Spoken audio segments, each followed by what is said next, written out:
하나님의 말씀 욥기 7장 1절 말씀 보시겠습니다.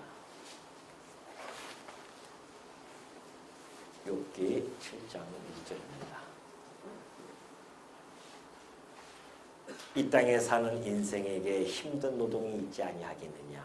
그의 날이 품꾼의 날과 같지 아니하겠느냐. 종은 전혀 그늘을 몹시 바라고 품꾼은 그의 싹을 기다리나니 이와 같이 내가 여러 달째 고통을 받으니 고달픈 밤이 내게 작정되었구나.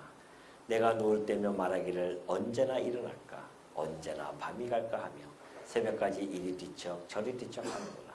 내 살에는 구더기와 흙덩이가 의복처럼 입혀졌고 내 피부는 굳어졌다가 터지는구나. 나의 날은 배틀의 북보다 빠르니 희망없이 보내는구나. 내 생명이 한낱 바람 같음을 생각하옵소서. 나의 눈이 다시는 행복을 보지 못하리이다. 나를 본 자의 눈이 다시는 나를 보지 못할 것이고 주의 눈이 나를 향하실지라도 내가 잃지 아니하리이다. 구름이 사라져 어스짐같이 스올로 내려가는 자는 다시 올라오지 못할 것이오니 그는 다시 자기 집으로 돌아가지 못하겠고 자기 처소도 다시 그를 알지 못하리이다. 우선 10절까지만 봉독해 드렸습니다. 우리 지난 시간에 6장 14절부터 30절까지 살펴보았듯이 고난 중에 있는 이 욥, 그 친구를 위로할 줄 모르는 엘리바스의 그 무정함에 대해서 욥이 지적을 한 것이죠. 뿐만이 아니라 자신이 지금 왜 이런 고난을 당하는지 제대로 판단하지도 못하고 그를 책망하는 그 친구들의 잘못을 지금 하나하나 꼬집고 있는 중입니다. 이제 7장에서도 역시 마찬가지예요. 계속 그 연장선이 있는데요. 1절부터 6절까지 보면은 인생의 이 고달픔과 또 자기의 소망 없음에 대해서 탄식하는 그런 내용이 담겨져 있습니다. 여기 보면은 그러죠. 이 땅에 사는 인생에게 힘든 노동이 있지 아니하겠느냐. 그의 날이 품꾼의 날과 같지 아니하겠느냐 그래요. 인생에게는 힘든 노동이 있죠. 오늘 우리 성도님들도 아침부터 별 보고 새벽에 나가셨다가 아마 별 보고 들어오신 분들도 계실 것입니다. 하루하루 살아가시면서 꼭 그런 생각을 갖고 있지는 않을까요? 정말 인생이 이렇게 힘든가? 왜 이렇게 고달픈가?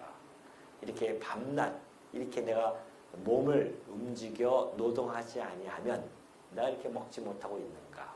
이런 생각들을 혹 할 수도 있습니다. 이거는 뭐 우리 직장에 다니신 분뿐만 아니라 가사노동도 역시 마찬가지죠. 모든 인간들은 이렇듯이 노동을 힘든 노동을 하면서 살아갈 수밖에 없는 그런 모습을 지금 욥이 들면서 하나하나 그 비유를 들어주는 거죠. 그러면서 그의 날, 곧 그 인생의 날들은 곧 품꾼의 날과 같지 않다는 것이죠. 그래서 종은 전혀 그늘을 몹시 바라고 품꾼은 그의 싹을 기다린다고 합니다. 사실 이 종이라든가 품꾼은요, 그때 당시에 고아라든가 또는 과부라든가 이래서 이런 사회에서 하나의 최하층인입니다. 그때 당시에. 그러니까는 참 힘들죠. 매일 목숨을 연명하기 위해서 그들은 나가서 그렇게 쉼없이 일을 해야 됩니다. 그 일을 감당하면서도 뿐만이 아니라 힘이 없어요. 무력하다 말입니다. 그러다 보니까 자기 권리조차 주장하지 못하죠. 종이 자기 권리 주장하는 거 맞습니까? 못하잖아요. 또 품꾼도 마찬가지입니다. 최하층민에 속하기 때문에 많은 사람부터 조롱을 받습니다. 오로지 몸을 굴려서 일을 해야 될 수밖에 없고 거기서 조금 벌어들이는 거 가지고 먹고 살아야 된단 말이죠. 그러니 그들이 늘 바라는 것이 무엇이 있겠습니까? 종은 무엇을 바라겠어요? 아이고 빨리 하루가 지나갔으면 좋겠다. 이제 좀 그늘 뒤에서 좀 쉬고 싶다. 품꾼도 마찬가지입니다. 이 노동의 시간이 빨리 끝나고 품삯을 받아서 집에 가서 쉬고 싶은 그런 마음, 그거 누구나 가지고 있는 인지상정이죠. 오늘 우리 성도님들도 하정에 일하고 오신 분들 여러 가지 몸이 고단합니다. 그럼에도 불구하고 빨리 집에 가서 쉬고 싶지만은 오늘 그것을 이겨내고 여기에 와 있는 것은 하나님의 그 사랑이 여러분들을 강권했기 때문에 여기 와 있는 것이죠. 여기 지금 이 종과 품금처럼 정말 노동 시간이 빨리 끝나기를 소망하는 그러한 그들의 심정처럼 욥도 마찬가지입니다. 이 고난으로부터 빨리 벗어나기를 갈망하는 것이 1절과 2절에서 나타납니다. 그래서 고달픔으로 이 점철되어진 자기의 인생, 이 허망함, 이것을 지금 토로하고 있는 것이죠. 3절부터 5절까지 보면은 악창으로 지금 자기가 고통받고 있는데 자신의 이 특별한 고달픔에 대한 또 탄식을 하기 시작합니다. 자, 이와 같이 내가 여러 달째 고통을 받으니, 지금 욥의 이 고통은 한두 달이 아닌데 여러 달째예요. 그저 고달픈 밤이 내게 작정되었구나. 아주 고달퍼요, 밤이. 내가 누울 때면 말하기를 언제나 일어날까, 언제나 밤이 갈까 하며 새벽까지 이리 뒤척 저리 뒤척 하는구나. 내 살에는 구더기와 흙덩이가 의복처럼 입혀졌고 내 피부는 굳어졌다가 터지는구나. 지금 이 욥의 이 탄식소를 보면은 지금 그의 그 몸에 어떠한 일이 이루어지는지를 잘 보여줍니다. 너무너무 힘들죠, 사실. 사실 이 몸이 아프면요, 특별히 언제 더 많이 아픕니까? 밤이 더 아프잖아요. 잠을 못 자는 거예요. 이래 뒤척 저리 뒤척. 지금 이 종과 품꾼은 그래도 그 고달픈 노동의 시간이 끝나면 집에 가서 쉴 수 있잖아요. 근데 지금 욥은 그 종보다도 그들보다도 더 비참한 그런 상황에 이 처해 있다는 겁니다. 자기 그 현실을 보면서 나는 더 비참한 속에 있다. 그럼에도 인내하는 것뿐이 견딜 게 없어요. 자기로서는. 다른 선택의 여지조차 없습니다. 그냥 그 고통을 감내할 수밖에 없는 그 자신의 그 상황에 대해서 탄식하는 것을 잘 보여주고 있죠. 그러니 단잠을 잔다고 하는 것처럼 행복함이 어딨겠습니까, 사실. 그러니까 우리가 이 전도서에 보면은 참 재미있는 말씀이 있습니다. 전도서 5장 12절 보면 그래요. 노동자는 먹는 것이 많든지 적든지 잠을 달게 잡니다. 그러죠? 내가 돈이 많이 있든 없든 노동자는 하루에 아침에 새벽에 나가서 밤늦게까지 노동의 일을 하면 피곤하니까 잠을 아주 잘 달게 자요. 그러니까 이렇게 비계 대기만 하면 자는 사람들이 있다는 거 아닙니까? 진짜 그거는 너무너무 행복하죠. 근데 그러지 못하고 뒤척 하시는 분들도 있습니다. 근데 사실 육체적인 노동을 오래 힘들게 하면은 다 잘 되게 돼 있어요. 그만큼 안 하니까 사실은 뒤척거리는 거 아니겠습니까? 부자, 그 부요함 때문에 자지도 못합니다. 이 부자들은. 자기가 그 부자의 그 부요함을 지켜나가기 위해서 얼마나 노심초사, 근심하고 걱정하려고 잠도 못 자고요. 또 너무 많이 먹어가지고서는 부요함 때문에 잠도 못 잘 때도 있고요. 그런 때가 많이 있습니다. 그래서 이 재벌이라든가 돈 많은 사람들, 이런 사람들이 잠이 없으니까 프로폴폴인가요? 프로폴폴인가 그걸 맞잖아요. 그걸 맞아가지고서는 그 수면 마취제로 가지면은 사실은 수면 마취제가 아니라 뇌를 잠시 기억을 잃게 한다고 하는 겁니다.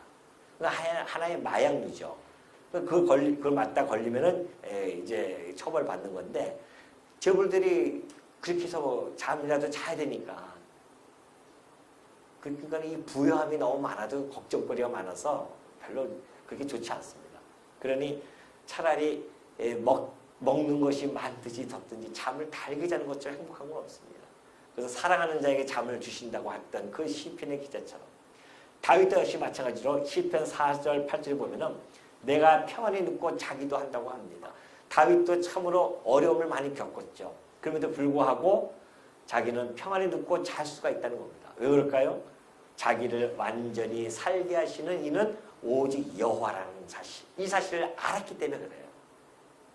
혹시 여러분들 잠 못 자신 분이 있으면은 근심 걱정 때문에 잠 못 자신 분이 있으면은 걱정하지 마십시오. 나를 안전하게 살게 하시는 이가 우리 아버지 하나님이라는 사실만 알게 되어진다고 하면 그냥 평안히 눕고 죽으시면 됩니다.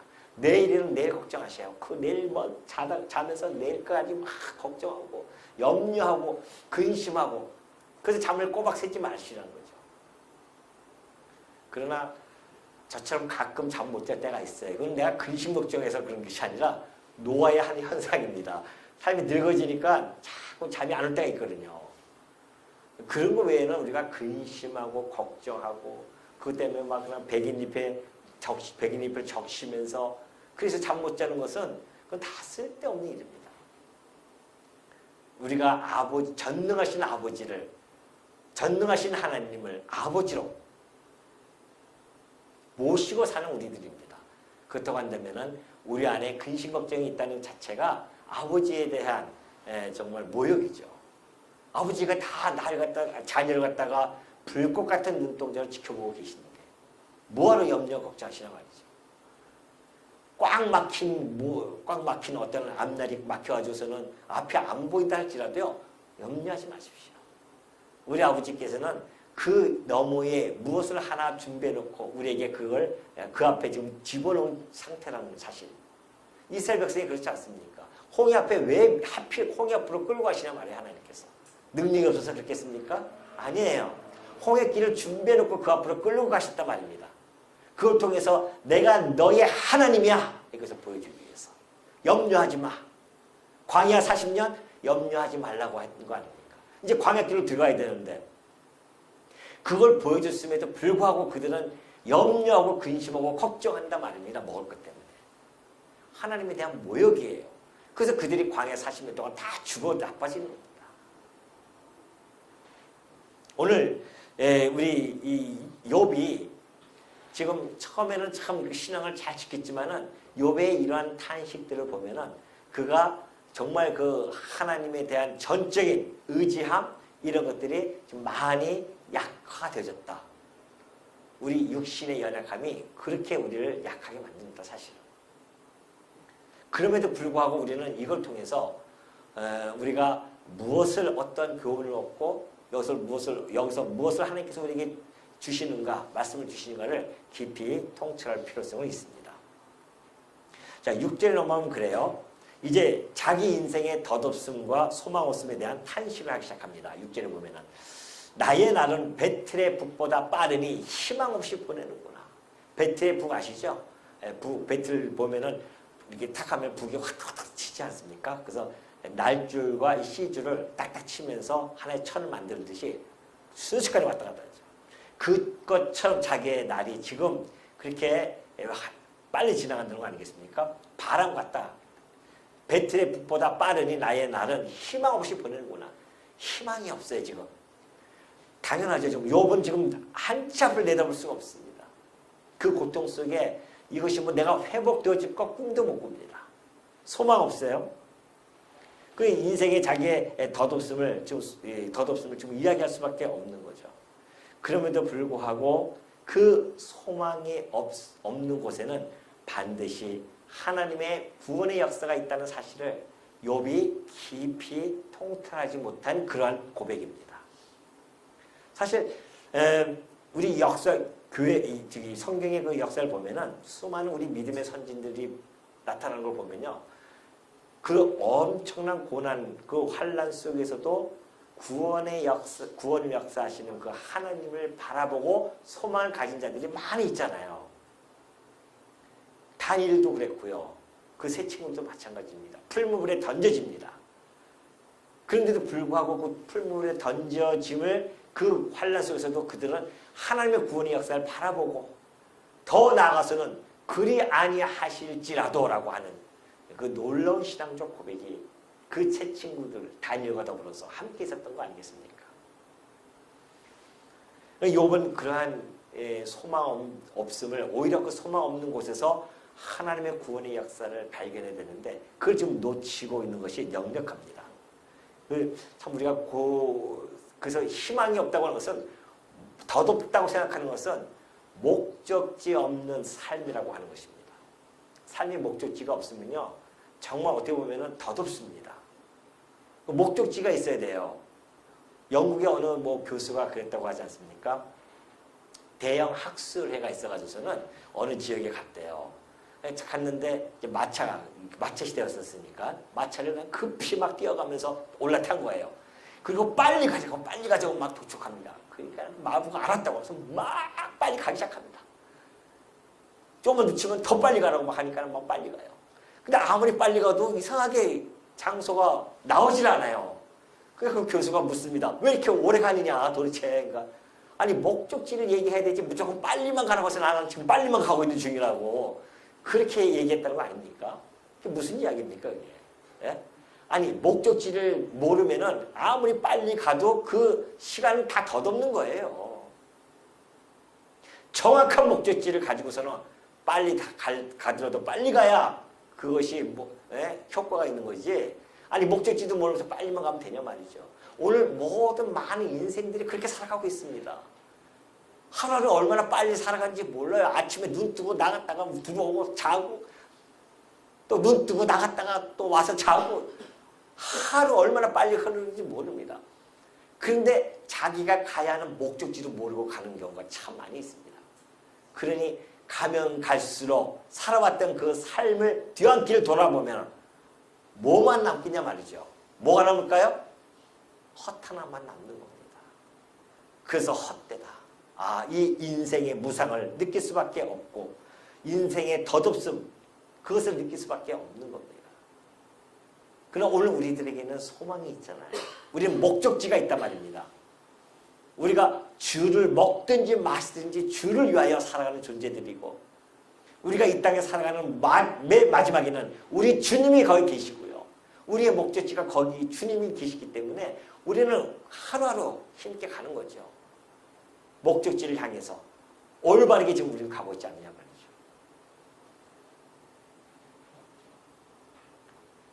그래서 이 베드로가 참 그런 말씀을 잘 하셨어요. 베드로전서 1장 20절에 보면 그러므로 모든 육체는 풀과 같고 그 모든 영광은 풀의 꽃과 같으니 풀은 마르고 꽃은 떨어집니다. 우리 인생이 무슨 영광스럽게 내가 지금 잘 나가 난 지금 형통해 그렇게 우리가 아무리 큰 소리 쳐도 풀과 같고 꽃과 같은 존재들입니다. 곧 시들고 떨어져요.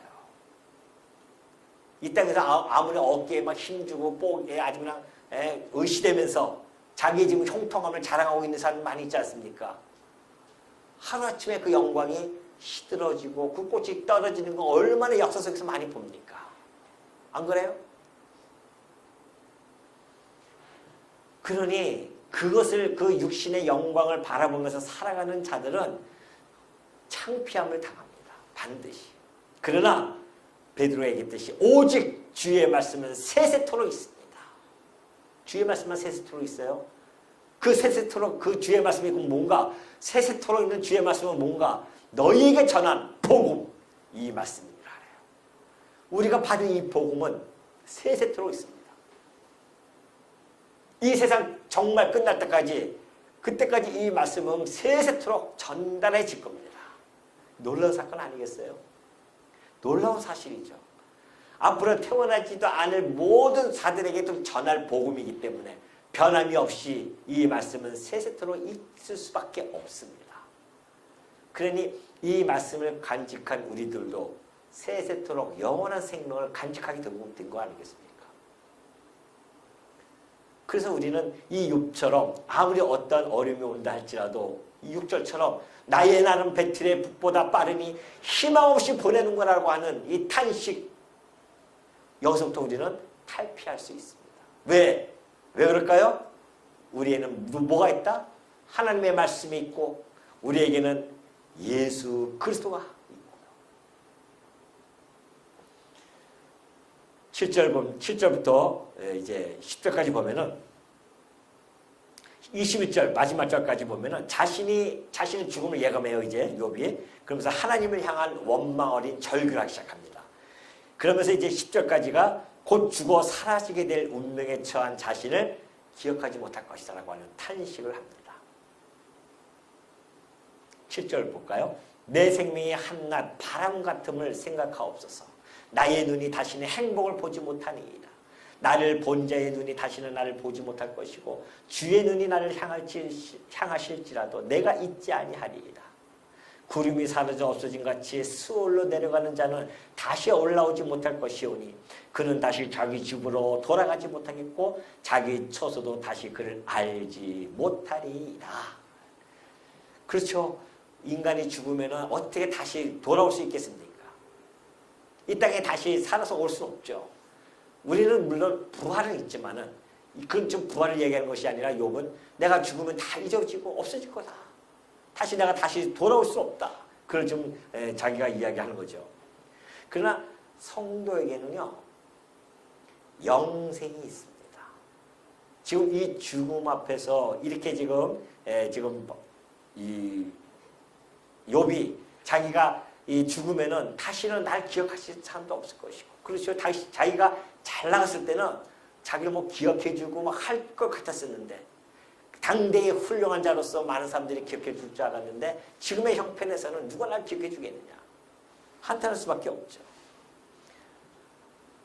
그러나 우리 성도에게는 영생의 복락뿐만 아니라 기쁨과 행복이 우리는 마지막까지 있음을 우리는 확신하기 때문에, 지금 이러한 이 탄식은 우리들하고는, 우리가 이 탄식에 이렇게 막 몰입되어서는 안 됩니다. 참 그럴 수도 있겠다라는 정도로 우리가 스쳐 지나갈 뿐이지, 맞아, 이 욥의 이 고민은, 이 탄식은 우리가 지금 살아가는 이 삶 속에서 이런 탄식을 할 수밖에 없어라고 함께 여기 동조한다고 하는 것은, 우리에게 주신 이 영원한 생명을 주신, 그리고 기쁨과 행복을 주신 그 하나님에 대한 것을 잊어버린 그런 하나의 탄식거리가 분명히 되지 않는다. 자, 11절 보면, 그런즉 내가 내 입을 금하지 아니하고 내 영혼의 아픔 때문에 말하며 내 마음의 괴로움 때문에 불평하리이다. 내가 바다니까, 내 바다 괴물이니까 주께서 어찌하여 나를 지키시나이까. 혹시 내가 말하기를 내 잠자리가 나를 위로하고 내 침생이 내 수심을 풀리라 할 때에 주께서 꿈으로 나를 놀라게 하시고 환상으로 나를 두렵게 하시나이다. 자, 11절부터 14절까지는 주체할 수 없이 터져나오는 그런 욥의 그런 원망이 막 터져나오기 시작합니다. 뭐 주체할 수 없어요. 얼마나 힘들면 그러겠습니까? 한편 좀 이해가 되죠. 주체할 수 없는 막 괴로움을 합니다. 내 입을 금하지 아니하고 내 영혼의 아픔 때문에 말하여 내 마음의 괴로움 때문에 불평하나이다. 여러분 여기 보면 그래요. 1절부터 21절까지 오늘 7장의 내용을 보면요, 나라고 하는 단어가 39번이나 계속해서 나옵니다. 여기 벌써 이 11절도 그러잖아요. 내가 내 입을, 또 내 영혼이, 또 내 마음이 괴롭습니다. 내가 바다입니까? 내가 괴물입니까? 그런 얘기죠. 그러니까 내가 바다나 괴물처럼 그런 존재도 아닌데, 그러니까 이 바다로 와서는 큰 강을 이야기하는데, 그 큰 강이 막 범람하면은 얼마나 사람들에게 고통을 줍니까? 그것처럼 내가 사람들에게 그런 고통을 주는 존재가 아닌데, 바다 괴물처럼 그렇게 그들에게 공포와 두려움의 존재가 아님에도 불구하고 어째서 내게 이런 심한 고난을 주시나이까?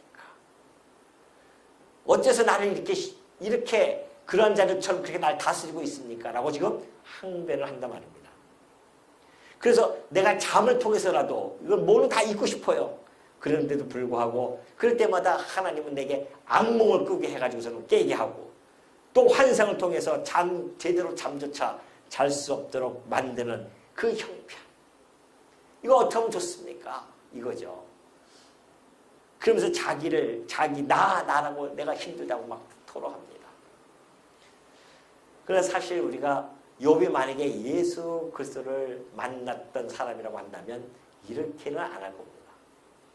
왜냐하면 그리스도를 만난 주의 종들을 보면은 나라고 하는 그 단어보다는 나는 죽어요. 우리가 예수 그리스도를 만나는 순간 내 자아는 죽습니다. 그리고 내 안에 그리스도만 사는 거죠. 그러니까 내가 이 고통, 내가 아니라 내 안에 내가 약하면 약할수록 내 안에 계시는 그리스도가 강합니다 라고 했던 것, 이것은 바울의 고백이에요. 바울도 욥 정도의 그런 어려움과 고통을 그는 당했던 사람이었습니다. 복음을 위해서. 그렇기 때문에 이 바울처럼 정말 그리스도만이 살아나는 것을, 오직하면 그 고난 때문에 자기도 빨리 죽으면은 하나님 나라에 가서 좋겠다고 하는 그런 갈망은 있었어요. 그러나 지금 이 욥의 갈망과는 전혀 다른 갈망입니다. 지금 이 바울이 얘기하는 갈망하고 이 욥의 갈망은 전혀 달라요. 그래서 15절 16절 보면 그러죠.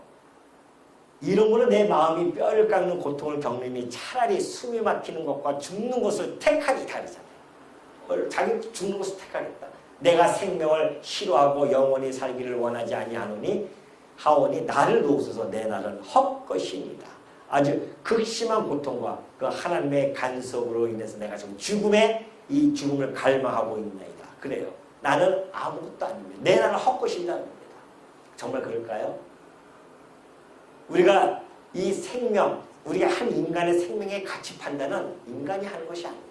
내가 하는 것이 아니에요. 내 삶이 이렇게 초라하고 힘듭니다. 나는 아무것도 아닙니다. 이 가치를 내가 정하는 것이 아닙니다. 내 몫이 아니라니까요. 누구 몫일까요? 하나님이 우리의 생명의 가치를 정하시는 분입니다.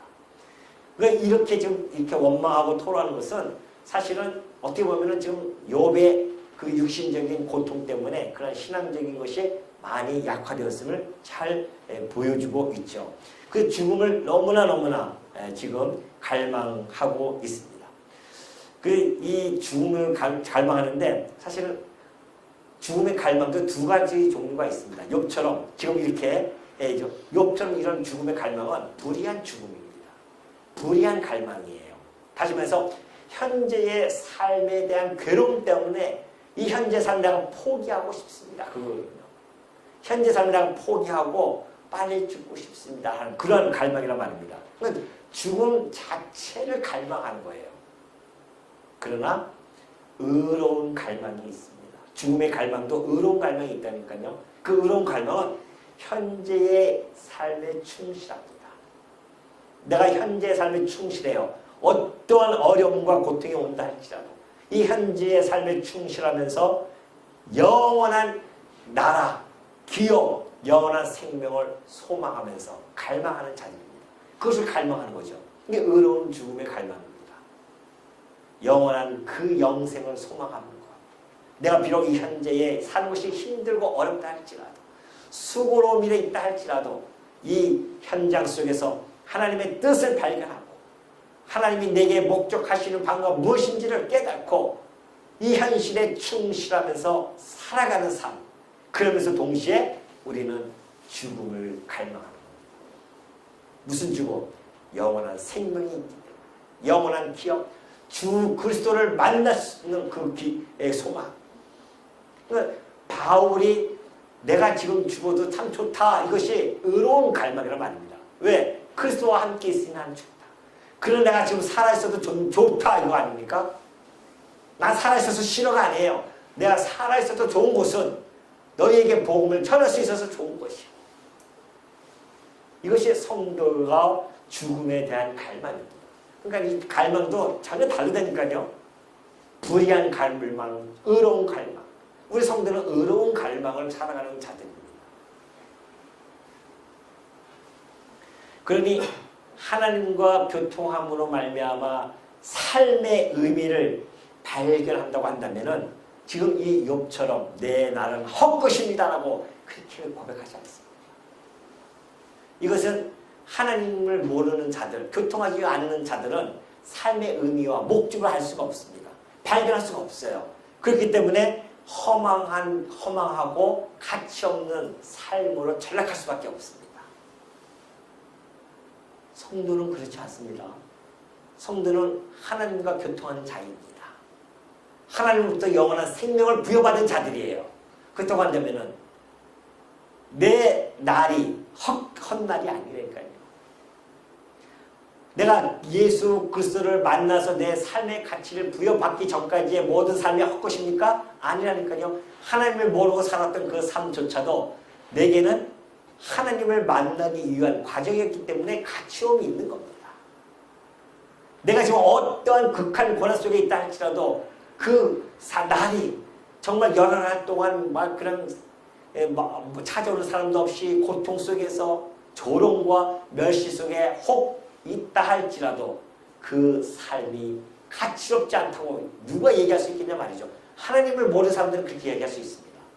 내 나는 헛것입니다라고 욥처럼 하나님을 알았음에도 불구하고 그의 고통이 너무 크기에 이렇게 원망을 좀 하고 있죠.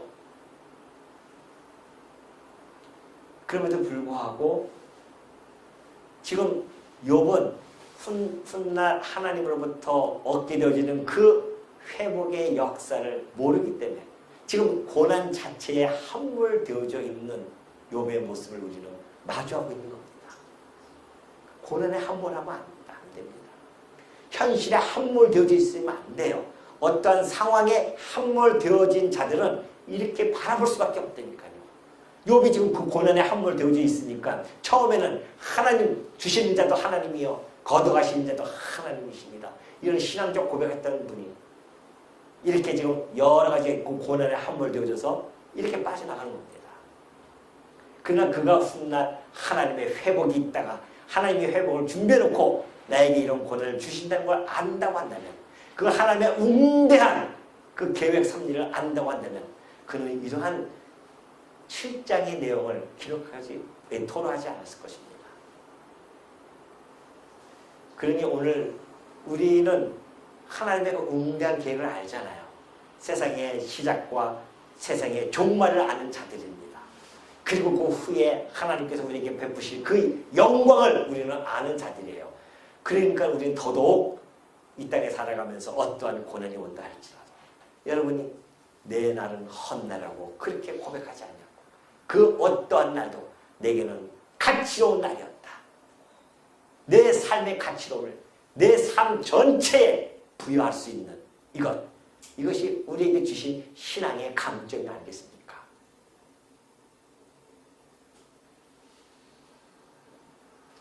17절 18절 보면 그래요. 사람이 무엇이기에 주께서 그를 크게 만드사 그에게 마음을 두시고 아침마다 권징하시며 순간마다 단련하시나이까. 아니 지금 여기 가면 생각해보니까 자기는 미천한 존재인데 어떻게 날 갖다 이렇게 존귀히 여기셔가지고서는 이 날 갖다가 믿음의 순도를 확인시키기 위해서 이렇게 지속적으로 실수 없이 이런 시험을 주시니까 도대체 무엇입니까? 하나님께 방문하는 거 아니겠어요? 10절에 보니까 내가 무엇이기에 주께서 그를 크게 만드시고 나를 크게 만드셨다가 그에게 마음을 두시고 아침마다 이렇게 권징하시고 순간마다 나를 단련시키고 계십니까? 그런 이야기죠. 사실 이 극한 이 고난 속에서 왜 그러십니까? 라고 하는 그 질문보다는 사실은 그 고난 속에서 신앙이 점검되어진다는 것을 우리가 알아야 됩니다. 하나님은 이게 고난을 주시면요 우리의 신앙을 점검하는 시기예요. 우리가 그 하나님의 주시는 그 극한 고난 속에서도 하나님의 뜻을 발견하고 하나님의 그 은혜를 발견할 수 있는 것, 이것이 행복입니다. 이것이 성도예요. 이런 시간이 열려져 있어야 된다는 것이죠. 미국에 어느 그 레만 목사라는 분이 계셨습니다. 그 레만 목사님이 목회를 하는데 시골 교회예요. 시골 교회니까 얼마나 힘들겠습니까? 19세기 한 초쯤 됩니다. 그러니까 너무 힘드니까는 직장을 이제 구해요. 다닐 수밖에 없었죠. 그래서 직장을 다닙니다. 그러니까 이제 집에 사모님이 이제 도시락을 이렇게 싸줘줬어요. 근데 어느 날 도시락을 딱 폈더니만 거기에 시 한 구절이 이렇게 적혀 있습니다. 그 시를 이렇게 봤더니만 11세기에 한 유대인이 썼던 시였었습니다. 그 내용 시가 이래요. 바다가 먹물이고 하늘이 두루마리인들 하나님 사랑을 다 적으랴. 그런 시가 있었어요. 그걸 보고서는 너무나 감동해가지고 이 레만 목사님이 찬송 가사와 그 곡을 붙입니다. 이것이 여러분이 잘 알고 있는 304장입니다. 아시죠? 하늘을 두루마리 삼고 바다를 먹물 삼아도 한없는 하나님의 사랑 다 기록할 수 없도다. 하나님의 사랑이 얼마나 큰지, 하나님의 사랑이 그 바다보다도 바다가 먹물이고요, 하늘이 두루마기를지라도 그것을 갖다가 다 하나님의 사랑을 기록한데도 다 기록 못한다는 거 아니겠습니까? 그런 하나님의 사랑 풍부하신 하나님이 당신의 자녀의 그 고난에 나 몰라라 하시겠냐 말이죠. 아니에요. 그러니 자녀된 우리들은 그 고난 속에서 하나님의 그 사랑과 은혜를 발견하는 것, 그것이 자녀됨의 도리입니다. 아버지를 원망할 것이 아니라 전능하신 아버지께서 왜 나를 이 고난 속에 놔두고 계십니까? 그것이 바로 나를 놔두게 하시려는 하나님, 당신의 자녀답게 키워나가시려는, 견고하게 하게 나가시려고 하는, 그래서 이 고난을 하는 것이 성도에게는 때로는 징계요, 때로는 시련이요, 때로는 연단으로서 하나님의 자녀답게 하나님이 키워가시는 하나님의 도인 걸 안다고 한다면 욥처럼 이런 원망이 아니라 오히려 하나님께 은혜를 구하고 기도하는 그러한 우리 성도가 되어질 수 그렇게 되어질 것이 분명합니다. 자, 20절 그래요. 19절 주께서 내게서 눈을 돌이키지 아니하시며 내가 침을 삼킬 동안도 나를 놓지 아니하시기를 어느 때까지 하시리. 사람을 감찰하시는 이여 내가 범죄하였던들 주께 무슨 해가 되오리이까. 어찌하여 나를 당신의 관역으로 삼으셔서 내게 무거운 짐이 되게 하셨나이까. 주께서 어찌하여 내 허물을 사하여 주지 아니하시며 내 죄악을 제거하여 버리지 아니하시나이까. 내가 이제 흙을 누우리니 흙에 누우리니 주께서 나를 애써 찾으실지라도 내가 남아있지 아니하리이다. 욥은 절규를 합니다. 이제 그만 자기의 허물을 용서하고 고통을 좀 거두고 가다라. 빨리 죽음의 목숨을 걷어가려는 것이죠. 자신을 숨 돌릴 틈도 없다는 거 아니겠어요? 하나님의 징계와 시험이 계속되는 이런 상황 속에서 질문을 하는 겁니다. 회의를 느끼죠? 의문을 갖습니다. 아니 하나님, 내가 미천한 인간인데 설령 내가 혹 인간이 내가 죄를 지었다 할지라도 그것이 하나님의 위엄과 영광과 거룩성을 훼손하겠습니까? 도대체 왜 그러십니까? 그런 거예요. 아니 조금 나 같은 존재가 혹 내가 죄를 졌다 할지라도 날 그는 용서해 줄 수 있지 않습니까? 왜 이렇게 자신을 이토록 왜 이렇게 고통스러운 가운데 왜 이렇게 처하게 놔두십니까? 이 내용을 지금 하고 7장을 마무리 짓는 겁니다. 하나님께서 우리가 하는 일에는 때를 두고 봐야 됩니다. 하나님 하시는 일은 반드시 하나님은 후회가 없으신 분이십니다. 그 일을 하실 때는 후회가 없으세요. 욥에게 지금 이런 시련을 주실 때는 후회가 없으십니다. 아이고 내가 괜히 했네. 그러지 않으셔요. 왜냐하면 그에게 넘치는 복을 준비해놨기 때문에 그렇습니다. 이전보다는 더 넘치는 복을 준비해놨어요. 성도는 그걸 꿰뚫어야 됩니다. 이 고난 속에 하나님이 나를 갖다가 더 큰 복을 준비해 놓으셨구나. 그러니 여러분 세상 사람들도 지혜 있는 자들은 베테랑들은 물에 빠진 사람 구할 때 어떻게 구합니까? 물에 빠졌다고 막 허우적대는데 막 쫓아가서 구합니까? 자기도 끌려 막 잡아당겨서 죽어요. 딱 좀 시간을 보는 거죠. 그래서 힘 다 빠질 때 그때 베테랑들은 싹 가서 수영해가지고 딱 못 들고서 구출하는 거 아니겠습니까? 비록 우리가 손을 흔들면 허우적거린다 할지라도 하나님은 지켜보고 계세요. 아주 빠져 죽는 법이 없다니까요. 성도는. 하나님께서 아주 빠져 죽게 하지 않습니다. 반드시 그것을 건져내십니다. 거의 다 죽을 때쯤 될 때 그때 건져내시는 거예요. 그니 빨리 그냥 내 자기의 어떤 자아라든가 이런 모든 것들을 빨리 포기하시는 것이 낫습니다. 오로지 누구만을 하나님만을 바라보는 것. 시편의 기자는 너무나 그것을 잘 알고 있었습니다. 시편 62편 5절 보니까 나의 영혼아 잠잠히 하나님만 바라라. 잠잠히 하나님만 바라보라. 무릇 나의 소망이 그로부터 나오는도다.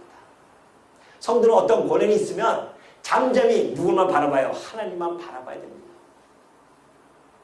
오직 그만이 나의 반석이시오 나의 구원이시오 나의 요새이시니 내가 흔들리지 아니하리이다.